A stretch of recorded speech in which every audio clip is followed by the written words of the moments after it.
for backstage, I guess the mental game too for the backstage, but other things, what do you kind of use in the backstage when you're coaching your lifters? What do you tell them? Kind of like your routine in the backstage to keep your lifters, on some kind of routine and just thinking about the meet and not thinking too much.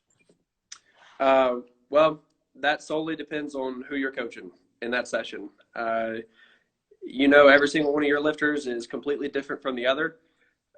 So it just depends on who you have back there. But just for example, a couple of my guys that I've been working with for about 2 years now, if I'm coaching those guys in the back, they like to be gassed up. They like to, they like to get excited. I don't have to tell them anything technically, really. I just have to tell them, hey, it's looking good.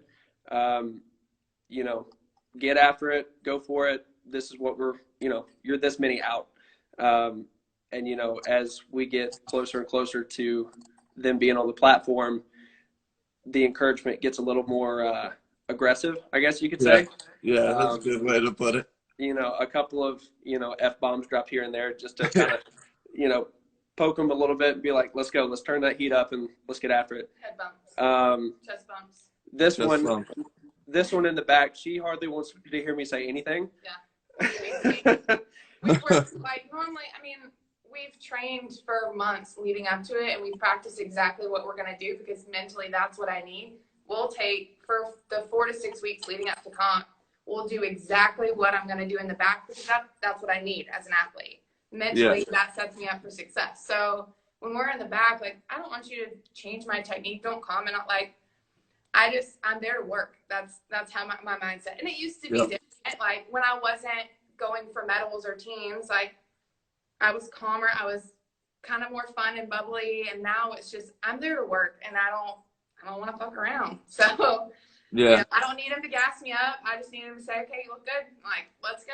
And it's just that reinforcement of that confidence of, hey, you've been doing this, you know what to do, and be the athlete you can be. That's the biggest thing is we've been trying to find my true potential because we've been on the verge of it for years. Now we're finally getting there. So that in the background is so important for me to remember that I belong here. I'm meant to be this is what you're supposed to do, and keeps me on track instead of going crazy. I definitely like that. We do the same thing with most of our athletes, at least on heavy days. We'll take the same warm-ups in training that we would do in the meet, or that we expect to do at least in the meet. We'll take the same warm-ups working up. I try to, from that day, especially if we're staying together in an Airbnb or even over text, I try to the day before kind of gives them timelines, we're meeting at this place at this time, we're gonna weigh in, we're gonna get breakfast at this time. I kind of give them a timeline, a routine, just so they know they don't have to worry about anything. It's right there, it's in front of them. They don't have to panic, because I know you see a lot, and I'm sure we've all made this mistake in our first national meet, or one of our first, is we warm up way in advance, and you really don't need to. So I try to do that.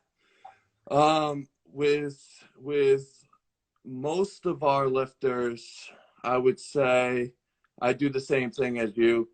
Basically hype them up, keep them, confident.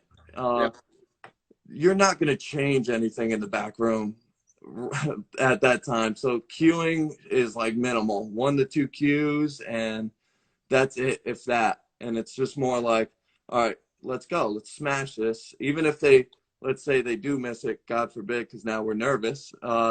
If they do miss it, don't even waver. Yo, you smoked that. It flew over your head. Don't even worry about it. Let's go get this. So just kind of keeping confidence high. And as a coach, don't ever look nervous. Even if they go out and miss their first 2 lifts, all right, let's go. We're going to get this next one. It actually might be a little beneficial for coaches to go and take acting classes to kind of completely hide their emotions and they missed the first, that looked good. Yes, keep it up. So it's Exactly. not too obvious. I think that's where it also helps. Like if you were a lifter in the past, as almost every lifter bombs out. So if you were a lifter in the past who's missed your first two lifts, like you know what they're feeling, and you know basically how to do the opposite, how to say the opposite. It's funny you say that. I had a track record for like a whole year where almost every single meet I that I went and did, I would miss snatch 1 and 2, make my third, then I would make my first clean and jerk, and then miss the last two. So I would go 2 for 6, and I would make the two that were closest together. Like the third and the first attempt. So when they get going, it's like, you'll be fine. Okay, I've been here before. All right, Yeah, you can still we make know this. what You're this not feels done. like. Yeah. Yeah, I definitely. I've been there too when I first started. My numbers were closer to qualifying when I first started. So obviously, you want to go get that qualifying total. So it was like, all right, open big in a snatch, missed the first two, pray on the next one, made it, and Yep. then open at your qualifying total for the clean and jerk, and make the first one and don't make the next one. Yeah. There you go. So it definitely, I've been there too. Yeah. Uh, Yeah. Another thing about communication that I like to do with my athletes, I know some other people probably do this, but if let's say we go to an American Open or AO Series or something, and I have a lot of athletes that are there competing, and we do this. I do this for her too.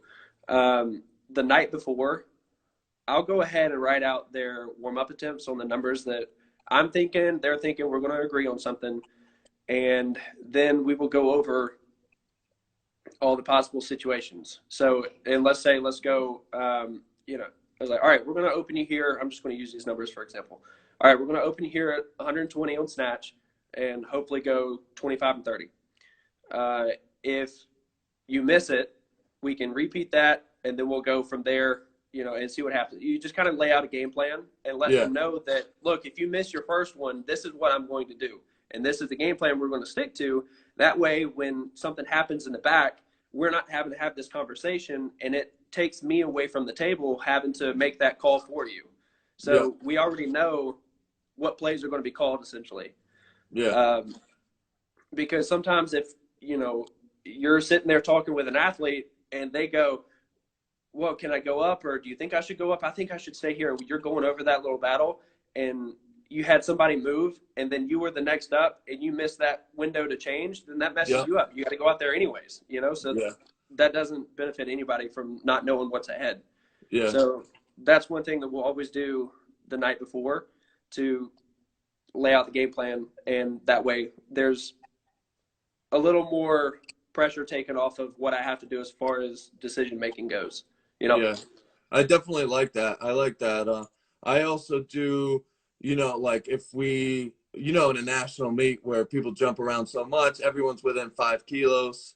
Um, I like to come up with a game plan in case we get behind. A bunch of people jump up and now you just eliminated like 5 of your lifts or 6 of your lifts. And so I come up with a game plan too on what lifts I can get rid of if we had to. Like what's a comfortable jump, big enough jump that we can make up some of these lifts in case that does happen and you get behind and things like that. So I do the warm up thing too. I give them their warm ups. Obviously, we've used them in training a little bit, and then we critique them from there.